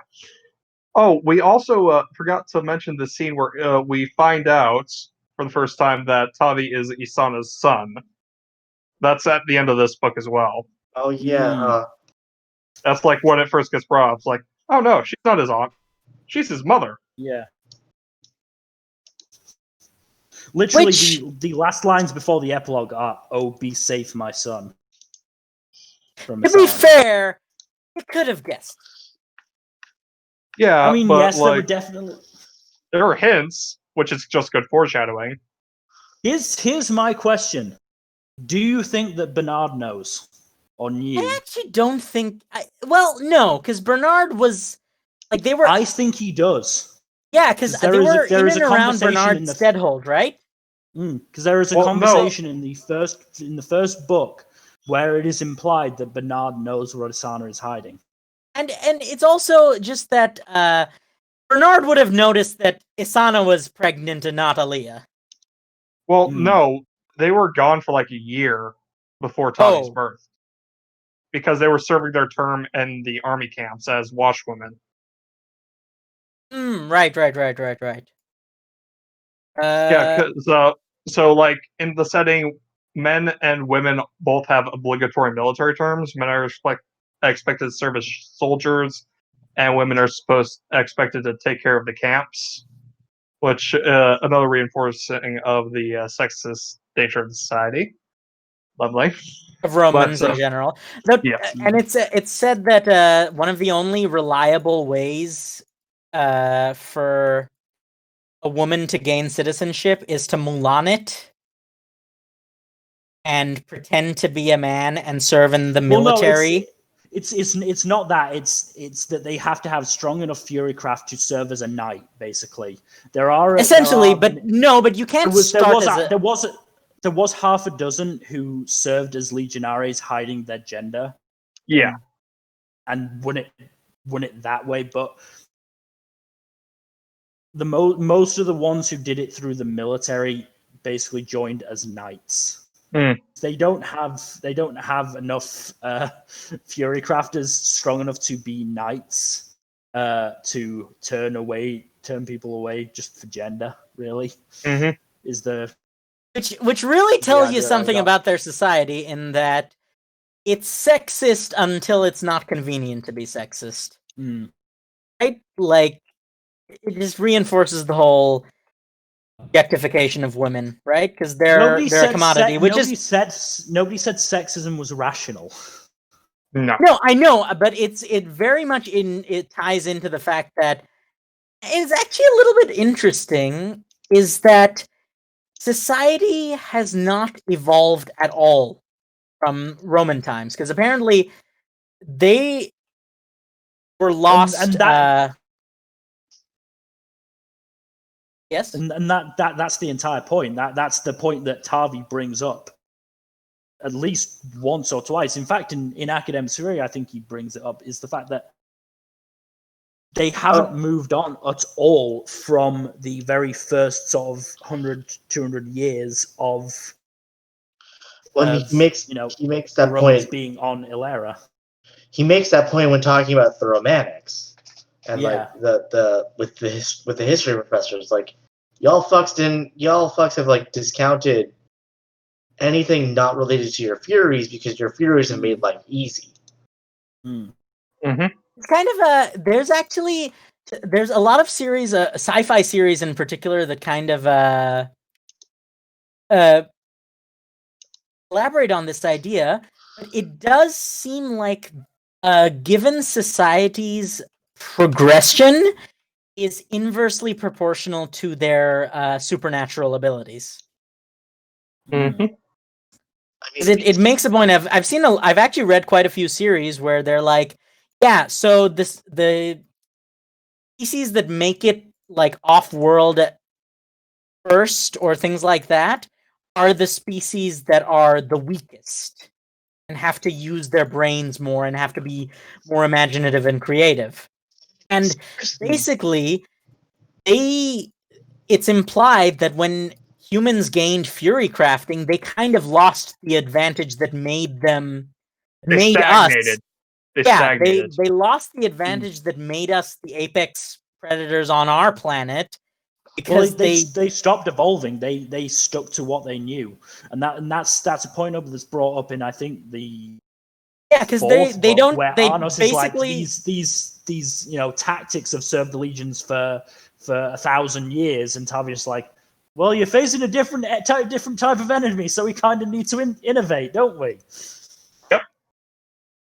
And yeah, so it's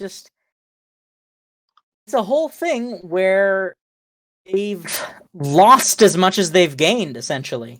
Right? They have phenomenal cosmic powers, but they don't have the Itty bitty beast living space. no. They don't have have the the itty bitty imagination brain to use space. it. Their brains They don't have an have itty bitty living space. They've gotten dumber because they've become more powerful.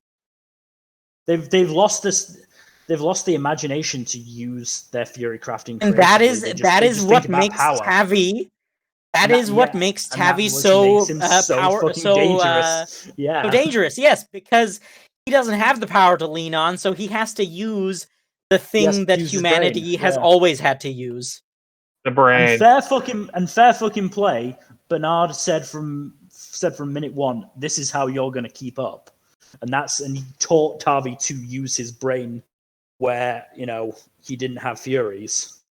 I just wish Bernard was like, nah, kind of a date rapist.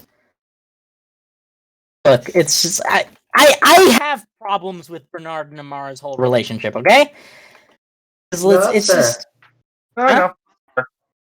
it just starts on like any The way it relationship. starts is really bad. Yeah, any relationship that starts with what is essentially a roofie.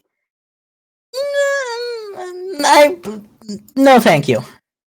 Basically, is my take on it. I tend to be a bit squeamish when it comes to romantic relationships in fiction anyway, simply because a lot of there's a lot more bad relationships than good relationships in most fiction. And the worst thing is, like, this series does have some good romance in it, especially like Tavi and Katai is a legitimately good relationship. I would argue another one is fairly good, but we'll get to that when that comes up in we'll get to the that next later. episode. Next episode is when that one's coming up. Mm-hmm. But yeah, it's long story short, we all really, really like this book, even though it has problems. But the first two books in particular are especially flawed, but goddamn, do they have great moments. Like, yeah, there are problematic faves. The books 3 through 6 are significantly better and have toned down the worst content of the first two books. So there's probably going to be a much higher ratio of gushing to criticism than what we had in these two books. Let's be real here. As long as I'm here, I will make up the difference. That's kind of my whole shtick.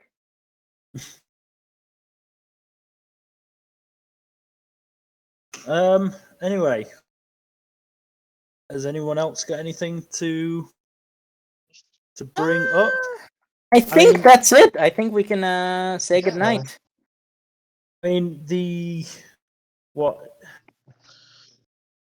there's a couple of things from the first book, like when Bernard and Amara are let out of the jail, just the hilariousness of that, the fact that the dumbass bureaucrat who was in charge got shit-faced drunk, and they're basically like, Pluvis says you can come out now, don't you, sir? Nods his head back and forward. See, he agrees. The weekends and burning of people is a very constant thing in this series for some reason. I fucking love it. It's hilarious. And then the raising of Garrison's Wall. So part of the issue that the Alerans were having was that the Marat were basically jumping the 15-foot wall and just getting on top of it so easily. So they got a bunch of steadholders who had come to help out, and the steadholders raised the fucking wall by like another, I think it's 15, 20 feet, to the shock of pretty much everyone, including Fidelius, who at the time was like trying to convince Amara to run. Mm-hmm. And is like, Jesus Christ. what the fuck did they do? And like, obviously, it doesn't solve things because they're still massively outnumbered. But There's actually especially an interesting. once There's an Grouse interesting killed. thing here that Butcher actually has in the Dresden Files as well. Is the idea that there's the big players, right? The High Lords in them, Yeah. and there's but there's a theme that even the weak ones working in concert can accomplish what even the strongest individuals might have difficulty with, and this is also reflected in the Paranet in the Dresden Files. It's a little bit of a class consciousness story in the midst of all this there, huh? There's also There the is fact I that, mean, quite a like, bit, huh? in both this series and Dresden Files, even gods can occasionally fall to a mortal with a dagger. I mean, Yeah. the end of we'll get to it in books when we talk about book 6, but like, there's And a book real 3, actually. Book 3, actually, there's a moment of that, too. right, but like, I think the most apparent, like, the moment it gets called out the hardest is in book 6. Yeah, no, I know what you're talking about. But like, there is a little bit of class consciousness, and like, the fact of the matter is like Fidelius, who is essentially a yokel, like, he falls into the classism too. Like, everyone in the series is classist. Well, almost everyone. Daroga doesn't seem to give a shit. But he's Daroga outside. just didn't give a shit about anything in the Alerian society. I mean, like, Daroga specifically is outside of it, right? Like, he's a full outsider to both the Karna is like classism, class issues, and the Alerian class issues. Mm-hmm. Right, and like, so like, we like mentioned earlier, like the Karna have like what we would call like egalitarian society, but like they're brought down by classism and classist prejudices. Like, they are brought to society, like, to full collapse. Oh yeah, no. At the end of the series, and we'll talk about when it gets around to book 6. But at the end of the series, like, nothing is the same as when it was at the beginning. But like these books do take on a little bit of like a class consciousness bent. It's not a major thing throughout, but it is definitely an undertone, and it definitely comes out most, I would say, in book 6 with Well, yeah, but like even Tavi himself, right? Like his rise is very much common man beating like hierarchs. Like, that was his story. It does have a vaguely Nart-esque subversion later on, though. It does, but it does. I'm not going to deny it, and I've made this point in text to you guys. But this is a moment. There is an element of class, like anti-classist thinking in these series. At the very least, an underpinning. I feel like the rising of Isana is actually a much better illustration of this than Tavi's rise. Because Isana is genuinely lower class to begin with, and ends the series in a much higher position, basically by of her own effort and her and recognition of her efforts by people in power.